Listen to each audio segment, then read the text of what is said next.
सुप्रभात बच्चों, कैसे हैं आप सब। उम्मीद करती हूँ आप सब अच्छे होंगे। तो बच्चों, आज की कक्षा में हम पढ़ने वाले हैं अध्याय नंबर 7, जिसका शीर्षक है स्मृति। तो बच्चों, इस अध्याय में हमें कथा संस्मरण दिया गया है। सन 1908 की बात है। दिसंबर का आखिर या जनवरी का प्रारंभ होगा। ठंड अपनी चरम सीमा पर थी। 2-4 दिन पूर्व बूंदाबांदी हो गई थी, इसलिए शीत की भयंकरता और भी बढ़ गई थी। साय के 3:30 या 4 बजे होंगे। कई साथियों के साथ मैं झरबेरी के बेर तोड़ तोड़ कर खा रहा था कि गांव के पास एक आदमी ने जोर से पुकारा कि तुम्हारे भाई बुला रहे हैं, शीघ्र ही घर लौट जाओ। तो यहाँ पे हमें बताया जा रहा है कि लेखक बता रहे हैं कि सन 1908 की बात है। दिसंबर का आखिरी या जनवरी का प्रारंभ का महीना था और ठंड अपनी चरम सीमा पर थी, यानी कि बहुत ज्यादा ठंड थी। और 2-4 दिन पूर्व ही बूंदाबांदी हुई थी, यानी कि बारिश हुई थी। तो इस वजह से जो ठंड है वो बहुत ज्यादा बढ़ गई थी। और साय के 3:30 या 4 बज रहे थे कि कई साथी उनके साथ, वो जो लेखक है, वो झरबेरी के बेर तोड़ तोड़ कर खा रहे थे। तभी गांव के पास एक आदमी जोर से उन्हें पुकारते हुए कहता है कि तुम्हारे भाई बुला रहे हैं, शीघ्र ही घर लौट जाओ। मैं घर को चलने लगा। साथ में छोटा भाई भी था। भाई साहब की मार का डर था, इसलिए सहमा हुआ चला जा रहा था। समझ में नहीं आ रहा था कि कौन सा कसूर बन पड़ा। डरते डरते घर में घुसा। आशंका थी कि बेर खाने के अपराध में ही पेशी ना हो, पर आंगन में भाई साहब को पत्र लिखते पाया। अब जो लेखक है वो डरते डरते जा रहे थे, क्योंकि उन्हें डर लग रहा था कि कहीं मैंने बेर तोड़ तोड़ के खाए हैं, इस डर से कहीं भाई साहब मुझे मारे पीटे ना। लेकिन जब वो घर पर पहुंचे तो जो उनके भाई साहब हैं वो आंगन में क्या कर रहे थे, पत्र लिख रहे थे। अब पिटने का भ्रम दूर हुआ। हमें देखकर भाई साहब ने कहा, इन पत्रों को ले जाकर मक्खनपुर डाकखाने में डाल आओ। तेजी से जाना, जिससे शाम की डाक में चिट्ठियां निकल जाएं, ये बड़ी जरूरी है। तो भाई साहब ने उन्हें क्यों बुलाया था, वो कहते हैं कि इन पत्रों को ले जाकर मक्खनपुर डाकखाने में डाल आओ और तेजी से जाना, जिससे शाम की डाक की चिट्ठियों में ये भी निकल जाए। और ये जो पत्र है वो बहुत ज्यादा जरूरी है। जाड़े के दिन थे, जिस पर हवा के प्रकोप से कपकपी लग रही थी। हवा मज्जा तक ठिठुरा रही थी, इसलिए हमने कानों को धोती से बांधा। माँ ने भुजाने के लिए थोड़े से चने एक धोती में बांध दिए। अब बहुत ज्यादा ठंड थी और जब वो भाग रहे थे तो भागने पे उन्हें और ज्यादा ठंड लग रही थी, कपकपी छूट रही थी। तो इसलिए उन्होंने क्या कर लिया था, इन्होंने अपने कानों को धोती से ढक लिया था, यानी कि बांध लिया था, ताकि कानों में हवा ना जाए। और उनकी माँ ने उन्हें कुछ चने दे दिए थे धोती में बांध कर, ताकि वो रास्ते में उसे खा सके। हम दोनों भाई अपना अपना डंडा लेकर घर से निकल पड़े। उस समय बबूल के डंडे से जितना मुंह था उतना उस उम्र में राइफल से नहीं। मेरा डंडा उन अनेक सांपों के लिए नारायण वाहन हो चुका था। तो उस समय जो बबूल के डंडे से जितना मुंह था उतना उस उम्र में राइफल से भी नहीं था। और जो उनका डंडा था अनेक सांपों के लिए नारायण वाहन बन चुका था, यानी कि उस डंडे से वो बहुत सारे सांपों को मार चुके थे। मक्खनपुर के स्कूल और गांव के बीच पड़ने वाले आम के पेड़ों में प्रतिवर्ष उससे आम तोड़े जाते थे। इस कारण वह मूक डंडा सजीव सा प्रतीत होता था। प्रसन्न वदन हम दोनों मक्खनपुर की ओर तेजी से बढ़ने लगे। चिट्ठियों को मैंने टोपी में रख लिया, क्योंकि कुर्ते में जेब ना थी। तो जब वो भाग रहे थे तो उन्होंने क्या किया, चिट्ठियों को जेब में रख लिया, क्योंकि अब वो भाग रहे थे तो उन्हें डर था कि भागते भागते वो चिट्ठी उनके हाथ से गिर ना जाए। हम दोनों उछलते कूदते एक ही सांस में गांव से कुछ ही दूर एक कुएं के पास आ गए, जिसमें एक अति भयंकर काला सांप पड़ा हुआ था। कुआं कच्चा था और 24 हाथ अर्थात लगभग 36 फुट गहरा था। अब वो लोग उछलते कूदते एक सांस में ही गांव से कुछ दूर एक कुएं के पास आ गए थे। अब वो जो कुआं था वो बहुत ज्यादा गहरा था और उसमें एक भयंकर सा काला सांप रहता था। और जो कुआं कितना गहरा था, कच्चा था और 24 हाथ लगभग 36 फुट बिल्कुल गहरा था। उसमें पानी ना था। उसमें ना जाने सांप कैसे गिर गया था। कारण कुछ भी हो, हमारा उसके कुएं में होने का ज्ञान केवल 2 महीने का था। बच्चे नटखट होते ही हैं। मक्खनपुर पढ़ने जाने वाली हमारी टोली पूरी वानर टोली थी। एक दिन हम लोग स्कूल से लौट रहे थे कि हमको कुएं में उझकने की सूझी। सबसे पहले उझकने वाला मैं ही था। कुएं में झांककर एक ढेला फेंका कि उसकी आवाज कैसी होती है। उसके बाद अपनी बोली की प्रतिध्वनि सुनने की इच्छा थी, पर कुएं में ज्यों ही ढेला गिरा त्यों ही एक फुफकार सुनाई पड़ी। कुएं के किनारे खड़े हुए हम सब बालक पहले तो उस फुफकार से ऐसे चकित हो गए जैसे किलोले करता हुआ मृग समूह अति समीप के कुत्ते की भौंक से चकित हो जाता है।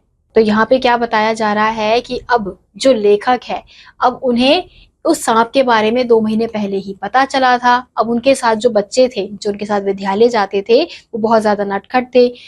अब उन्होंने क्या देखा कि वो जो कुआं है उसमें पानी नहीं है, तो वो लोग यही सोच रहे थे कि इसमें सांप गिरा कैसे। तो उन्होंने क्या किया, उन्होंने इस कुएं में झांक कर देखा और फिर उसमें एक ढेला डाला, एक पत्थर डाला कि उसमें से आवाज कैसे निकलती है। और उस कुएं में से एक फुफक्कर की आवाज निकलने लगी। तो उस आवाज को देखकर सभी लोग चौंक गए। उसके उपरांत सभी ने उझक उझक कर एक एक ढेला फेंका और कुएं से आने वाली क्रोधपूर्ण फुफकार पर कह कहे लगाए। गांव से मक्खनपुर जाते और मक्खनपुर से लौटते समय प्राय प्रतिदिन ही कुएं में ढेले डाले जाते थे। तो वो क्या करने लगे, अब एक एक करके सभी उस पर ढेले डालने लगे, पत्थर डालने लगे। अब उसके अंदर जो सांप है वो उसकी आवाज निकल रही होगी, तो आवाज सुनकर वो लोग हंस रहे थे, उन्हें मजा आ रहा था, इसलिए वो बार बार उस कुएं में पत्थर डाल रहे थे।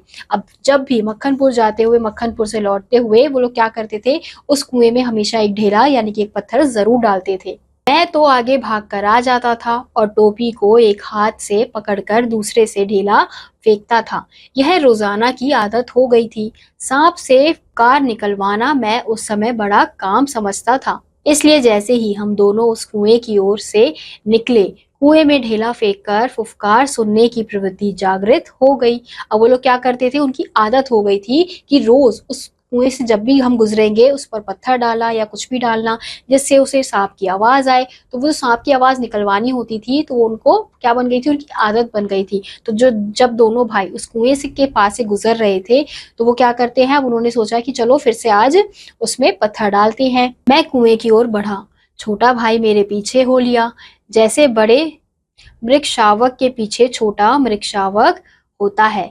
कुएं के किनारे से एक ढेला उठाया और उझक कर एक हाथ से टोपी उतारते हुए सांप पर ढेला गिरा दिया, पर मुझ पर तो बिजली सी गिर पड़ी। सांप ने फुफकार मारी या नहीं, ढेला उसे लगा या नहीं, यह बात अब तक स्मरण नहीं।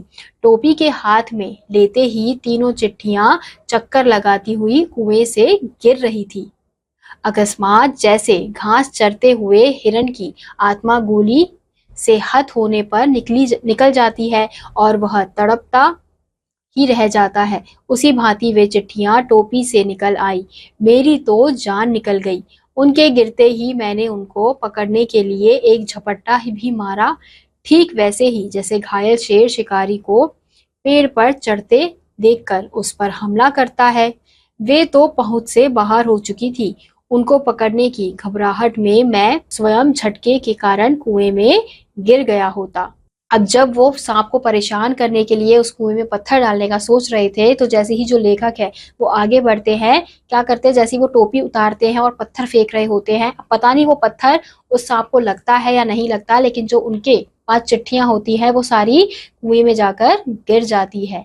अब जैसे ही वो चिट्ठियों को पकड़ने जाते हैं, तब तक वो चिट्ठियां उनसे बहुत दूर चली जाती हैं और वो ऐसे लपकते हैं जैसे कोई शेर अपने शिकारी को देखता है पेड़ पर चढ़ते हुए, तो वो जैसे झपट्टा मारता है, वैसे ही वो चिट्ठी को पकड़ने के लिए झपट्टा मारते हैं। लेकिन तब तक वो जो चिट्ठी है वो उनसे बहुत दूर जा चुकी थी और ये देखकर उनकी जान निकल रही थी। वो बहुत ज्यादा परेशान हो गए थे। कुएं की पाट पर बैठे हम रो रहे थे, छोटा भाई ढाड़े मारकर और मैं चुपचाप आंखें डबडबाकर। पतीली में उफान आने में ढकना ऊपर उठ जाता है और पानी बाहर टपक जाता है। निराशा, पिटने के भय और उद्वेग से रोने का उफान आता था। पलकों के ढकने भीतरी भावों को रोकने का प्रयत्न करते थे, पर कपालों पर आंसू ढलक ही जाते थे। माँ की गोद की याद आती थी। जी चाहता था कि माँ आकर छाती से लगा ले और लाड प्यार करके कह दे कि कोई बात नहीं, चिट्ठियां फिर लिख ली जाएंगी। तबीयत करती कि कुएं में बहुत सी मिट्टी डाल दी जाए और घर जाकर कह दिया जाए कि चिट्ठियां डाल आए, पर उस समय झूठ बोलना मैं जानता ही ना था। घर लौटकर सच बोलने से रुई की भांति धुनाई होती। जो लेखक है उन्हें बहुत ज्यादा चिंता हो रही है कि अब वो जो चिट्ठियां हैं वो गिर चुकी है। अब जो उनका भाई है वो जोर जोर से रो रहा है, आवाज निकाल के रो रहा है। जो लेखक है वो दबी आवाज में रो रहे हैं, और दोनों इसलिए रो रहे हैं कि अब उन्हें डर लग रहा है कि जब वो घर जाएंगे और घर में बताएंगे कि जो चिट्ठियां हैं वो कुएं में गिर गई है, तो ये सोचकर उनकी बहुत ज्यादा पिटाई होगी। तो उनको ये सोच सोच कर रोना आ रहा है। तो वो सोच रहे हैं कि काश माँ यहाँ पे होती, वो ये बोल देती कि कोई बात नहीं, चिट्ठियां फिर से लिख लेंगे, पर ऐसा नहीं है। वो ये भी सोच रहे हैं कि काश हम ये भी कर सकते थे कि घर जाकर बोल देते कि हम चिट्ठियां डालकर आ गए हैं, लेकिन उस समय उनको झूठ बोलना नहीं आता था क्योंकि वो बहुत छोटे थे।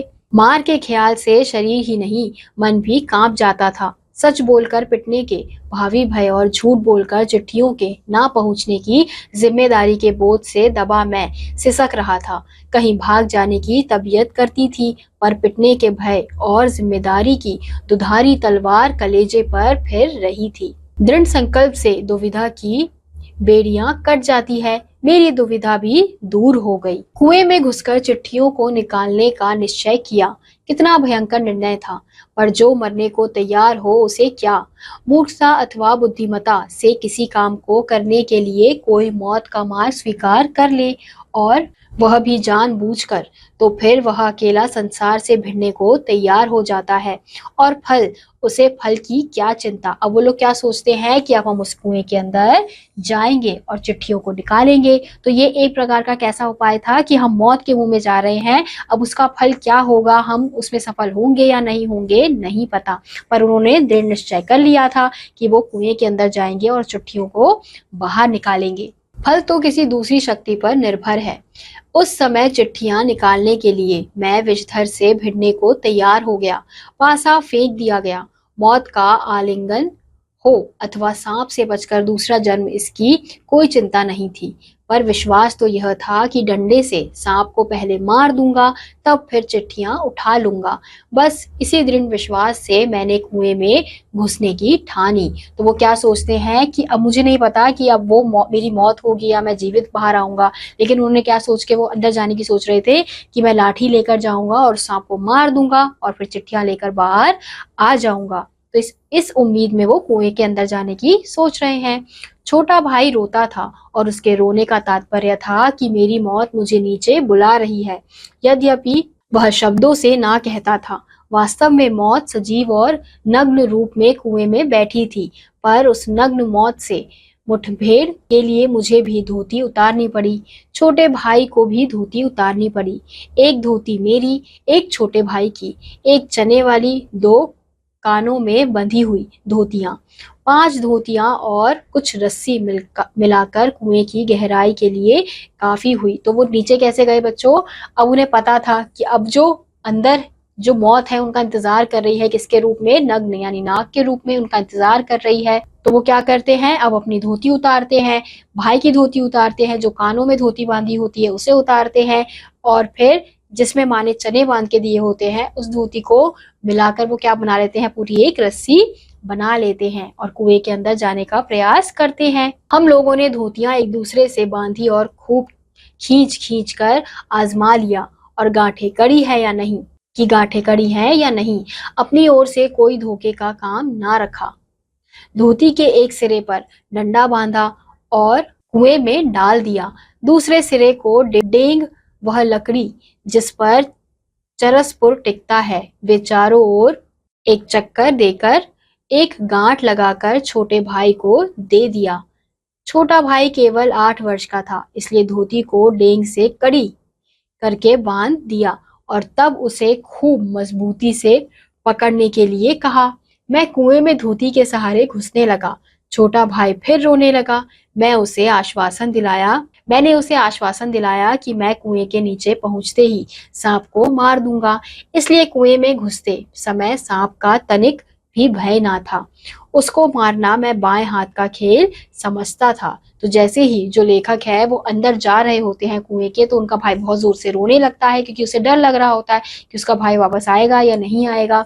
तो वो अपने भाई को आश्वासन देते हैं कि मैं कुएं के नीचे अंदर जाते ही मैं उस सांप को मार दूंगा। और ये कहते हुए वो जब अंदर जा रहे थे तो इसलिए उन्हें सांप का भय नहीं लग रहा था, सांप का डर नहीं लग रहा था। उन्हें ऐसा लग रहा था कि सांप को मारना तो उनके बाएं हाथ का खेल है। कुएं के धरातल से जब 4-5 गज की दूरी पर था तब ध्यान से नीचे देखा। अक्ल चकरा गई। सांप फन फैलाए धरातल से एक हाथ ऊपर उठा हुआ मेरी प्रतीक्षा कर रहा था। तो जैसे जैसे वो 4-5 गज की दूरी उन्होंने पार की, वो अंदर घुसे, तो वो क्या देखते हैं कि जो सांप है वो फन फैलाकर उन्हीं का इंतजार कर रहा था। नीचे डंडा बंधा हुआ था, मेरे उतरने की गति से इधर उधर हिलता था। उसी के कारण शायद मुझे उतरते देख सांप घातक चोट के आसन पर बैठा था। सपेरा जैसे बीन बजाकर काले सांप को खिलाता है और सांप क्रोधित होकर फन फैलाकर खड़ा होता है और फुंकार मारकर चोट करता है, ठीक उसी प्रकार सांप तैयार था। उसका प्रतिद्वंद्वी मैं उससे कुछ हाथ ऊपर धोती पकड़े लटक रहा था। धोती डेंग से बंधी होने के कारण कुएं के बीचों बीच लटक रही थी और मुझे कुएं के धरातल की पराधी के बीच उतरना था। इसके माने थे सांप से 1.5-2 फुट नहीं, बल्कि गज भर की दूरी पर पैर रखना, और इतनी दूरी पर सांप पैर रखते ही चोट करता। स्मरण रहे कच्चे कुएं का व्यास बहुत कम होता है, नीचे तो वह 1.5 गज से अधिक होता नहीं है, नीचे तो वह 1.5 गज से अधिक होता ही नहीं। ऐसी दशा में मैं सांप से अधिक 4 फुट की दूरी पर रह सकता था। यानी कि अब जो कुआं होता है वो अंदर तक इतना गहरा नहीं था, तो इस वजह से वो जो सांप है उससे 4 फुट की दूरी पर ही रह सकते थे, क्योंकि वो ज्यादा अंदर जाएंगे तो वो सांप के पास पहुंच जाएंगे, इसलिए उन्हें थोड़ा ऊपर रहना पड़ रहा था। वह भी उस दशा में जब सांप मुझसे दूर रहने का प्रयत्न करता। उतरना तो था कुएं के बीच में, क्योंकि मेरा साधन बीचों बीच लटक रहा था। ऊपर से लटक कर तो सांप नहीं मारा जा सकता था, उतरना तो था ही, और थकावट से ऊपर चढ़ भी नहीं सकता था।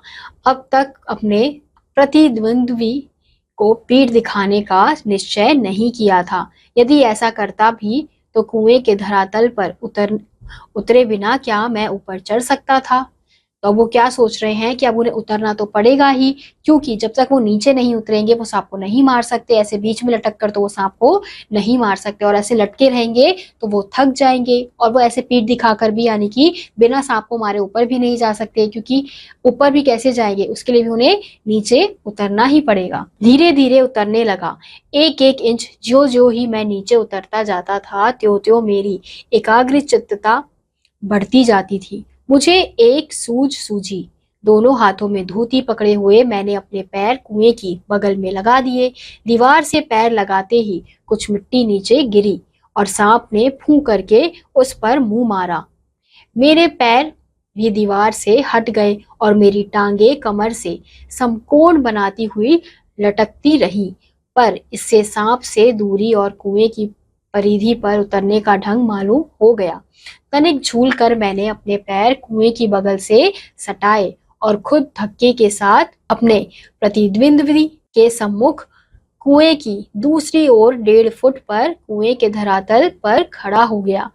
आंखें चार हुई। शायद एक दूसरे ने पहचाना। सांप को चक्षुश्रवा कहते हैं। इस समय मैं स्वयं चक्षुश्रवा हो रहा था।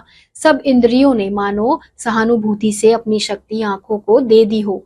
मेरी आंखें सांप के फन की ओर लगी हुई थी कि वह कब और किस ओर आक्रमण करता है। सांप ने मोही सी डाल दी थी। शायद वह मेरे आक्रमण की प्रतीक्षा में था, पर जिस विचार और आशा को लेकर मैंने कुएं में घुसने की ठानी थी वह तो आकाश कुसुम था। मनुष्य का अनुमान और भावी योजनाएं कभी कभी इतनी मिथ्या और उल्टी निकलती हैं। वो क्या सोचकर कुएं में गए थे कि जैसे ही वो नीचे जाएंगे वो सांप को मार देंगे, लेकिन जब उन्होंने देखा कि वहां का नजारा तो कुछ और ही है, सांप तो उनका फन फैलाकर इंतजार कर रहा है, अब जो सांप है वो प्रतीक्षा कर रहा है कि वो कब आक्रमण करेंगे, और जो लेखक है वो प्रतीक्षा कर रहे हैं कि सांप कब उन पर आक्रमण करेगा तो वो उसको लपेट लेंगे। सांप का सामना होते ही अपनी योजना और आशा की असंभवता प्रतीत हो गई। डंडा चलाने के लिए स्थान ही ना था। लाठी या डंडा चलाने के लिए काफी स्थान चाहिए जिसमें वे घुमाए जा सके। सांप को डंडे से दबाया जा सकता था, पर ऐसा करना मानो तोप के मुंह पर खड़ा होना था। यदि फन या उसके समीप का भाग ना दबा तो फिर वह पलटकर जरूर काटता, और फन के पास दबाने की कोई संभावना भी होती तो फिर उसके पास पड़ी हुई 2 चिट्ठियां कैसे उठाता। 2 चिट्ठियां उसके पास सटी हुई पड़ी थी और एक मेरी ओर थी। मैं तो चिट्ठियां लेने उतरा था। हम दोनों अपने पैतरों पर डटे थे। उस आसन पर खड़े खड़े मुझे 4-5 मिनट हो गए। दोनों ओर से मोर्चे पड़े हुए थे, पर मेरा मोर्चा कमजोर था। कहीं सांप मुझ पर झपट पड़ता तो मैं यदि बहुत करता तो उसे पकड़कर या कुचलकर मार देता, पर वह तो अपनी अचूक तरल मेरे शरीर में पहुंचा ही देता और अपने साथ साथ मुझे भी ले जाता। तो उन्होंने क्या सोचा था कि अब वो नीचे जाते उसको मार देंगे, लेकिन वहां का जो स्थान था वो बहुत ही छोटा था, तो डंडा चलाने के लिए थोड़ा खुला स्थान चाहिए होता है, और वहां पर मतलब इतना वो खुला हुआ नहीं था कुआं कि वो अपना डंडा घुमा सके। तो इसलिए अब वो सांप को नहीं मार पा रहे थे और उनको डर लग रहा था कि वो जब तक सांप को नहीं मारेंगे तो वो चिट्ठियां नहीं ले सकते, क्योंकि 2 चिट्ठियां जो थी वो सांप के पास थी और एक चिट्ठी उनके पास ही गिरी हुई थी। अब तक सांप ने वार ना किया था, इसलिए मैंने भी उसे डंडे से दबाने का ख्याल छोड़ दिया। ऐसा करना उचित भी ना था। अब प्रश्न यह था कि चिट्ठियां कैसे उठाई जाएं। बस एक सूरत थी, डंडे से सांप की ओर चिट्ठियों को सरकाया जाए। तो अब सांप ने अभी तक उन पर वार नहीं किया था, इसलिए उन्होंने भी डंडा नहीं चलाया था, क्योंकि ये तो कोई मतलब नहीं है, क्योंकि जब तक सांप वार नहीं कर रहा है वो क्यों वार करेंगे। लेकिन उनको क्या था कि उनको तो चिट्ठियां चाहिए थी, तो वो सोच रहे थे कि उन चिट्ठियों को कैसे उठाएं। अब बस एक ही रास्ता बचा था कि डंडे से सांप की ओर से चिट्ठियां सरकाई जाए, यानी कि जहां पे चिट्ठियां रखी हुई है उसे डंडे से खींचकर अपने पास सरकाया जाए। यदि सांप टूट पड़ा तो कोई चारा ना था। कुर्ता था और कोई कपड़ा ना था जिसे सांप के मुंह की ओर करके उसके फन को पकड़ लूं। मारना या बिल्कुल छेड़खानी ना करना, ये 2 मार्ग थे। सो पहला मेरी शक्ति के बाहर था। बाध्य होकर दूसरे मार्ग का अवलंबन करना पड़ा। डंडे को लेकर ज्यों ही मैं सांप की दाईं ओर पड़ी हुई चिट्ठी के पास पहुंचा कि फुंकार के साथ काली बिजली तड़पी और डंडे पर गिरी। हृदय में कंपन हुआ। हाथों ने आज्ञा ना मानी। डंडा छूट पड़ा। मैं तो ना मालूम कितना ऊपर उछल गया, जानबूझकर नहीं, यूं ही बिदक कर। उछलकर जो खड़ा हुआ तो देखा डंडे के सिर पर 3-4 स्थानों पर पीप सा कुछ लगा हुआ है। अब क्या हुआ कि डंडों को लेकर जैसे ही वो सांप के दाईं ओर पड़ी चिट्ठी को खिसका रहे थे, तभी जो सांप है वो फुंकार के साथ काली बिजली की तरह उन पर टूट पड़ता है। अब हृदय से कंपन उठी और उनके हाथों से जो डंडा है वो छूट जाता है, और वो क्या हो जाते हैं, वो जोर से उछल देते हैं। उछलकर जैसे ही खड़े होते हैं तो वो क्या देखते हैं कि डंडे के सिर पर 3-4 स्थानों पर क्या गिरी होती है, पीप गिरी होती है, यानी कि जो जहर निकाला होता है सांप ने वो डंडे पर गिरी हुई होती है। वह विष था। सांप ने मानो अपनी शक्ति का सर्टिफिकेट सामने रख दिया था, पर मैं तो उसकी योग्यता का पहले ही कायल था। उस सर्टिफिकेट की जरूरत ना थी। सांप ने लगातार फूं फूं करके डंडे पर 3-4 चोटें की। वह डंडा पहली बार ही इस भांति अपमानित हुआ, या शायद वह सांप का उपहास कर रहा था। यानी कि वो जो डंडा उनके पास था उस डंडे से वो पहले ही बहुत लोगों को मार चुके थे, बहुत सांपों को मार चुके थे, लेकिन पहली बार वो जो डंडा है वो इस प्रकार से अपमानित हुआ था कि वो सांप को नहीं मार पा रहा था। उधर ऊपर फूं फूं और मेरे उछलने और फिर वही धमाके से खड़े होने से छोटे भाई ने समझा कि मेरा कार्य समाप्त हो गया है, और बंधुत्व का नाता। उधर ऊपर फूं फूं और मेरे उछलने और फिर वही धमाके से खड़े होने से छोटे भाई ने समझा कि मेरा कार्य समाप्त हो गया है, और बंधुत्व का नाता फूं फूं और धमाके में टूट गया। उसने ख्याल किया कि सांप के काटने से मैं गिर गया। मेरे कष्ट और विरह के ख्याल से उसके कोमल हृदय को धक्का लगा। भ्रातृ स्नेह के ताने बाने को चोट लगी, उसकी चीख निकल गई। अब जो उनका भाई जो बाहर कुएं के बाहर खड़ा है, उसे क्या लगता है कि अंदर सांप ने उनको काट लिया है, उसके बड़े भाई को, और वो बेहोश हो गया है, वो गिर गया है। तो ये सोचकर उनका जो भाई है वो बाहर बहुत ज्यादा डर रहा है। छोटे भाई की आशंका बेजा ना थी, पर उस फूं और धमाके से मेरा साहस कुछ बढ़ गया। दोबारा फिर उसी प्रकार लिफाफे को उठाने की चेष्टा की। अब की बार सांप ने वार भी किया और डंडे से चिपट भी गया। डंडा मेरे हाथ से छूटा तो नहीं, पर झिझक, सहम अथवा आतंक से अपनी ओर को खींच गया और गंजल्क मारता हुआ सांप का पिछला भाग मेरा हाथ को छू गया। उफ, कितना ठंडा था। मैंने डंडे को एक ओर पटक दिया। यदि कहीं दूसरा वार पहले होता तो उछलकर मैं सांप पर गिरता और ना बचता। लेकिन जब जीवन होता है तब हजारों ढंग बचने के निकल आते हैं। वह दैवी कृपा थी। डंडे के मेरी ओर खींच जाने से मेरे और सांप के आसन बदल गए। मैंने तुरंत लिफाफे और पोस्ट कार्ड चुन लिए, चिट्ठियों को धोती के छोर में बांध दिया और छोटे भाई ना ऊपर खींच लिया। तो हम क्या देखते हैं कि जैसे तैसे वो सांप को डंडे में लपेट लेते हैं और फिर जैसे तैसे करके वो चिट्ठियों को अपने हाथ से ले लेते हैं और अपने भाई को फिर ऊपर खींचने के लिए कहते हैं। तो उनका भाई जो है वो उन्हें कुएं के ऊपर खींच लेता है। डंडे को सांप के पास से उठाने में भी बड़ी कठिनाई हुई। सांप उससे खुलकर उस पर धरना देकर बैठा था। अब जो सांप है वो डंडे में लिपटकर ऐसे ही बैठा हुआ था और उन्हें डंडा भी लेकर जाना था। जीत तो मेरी हो ही चुकी थी, पर अपना निशाना गंवा चुका था।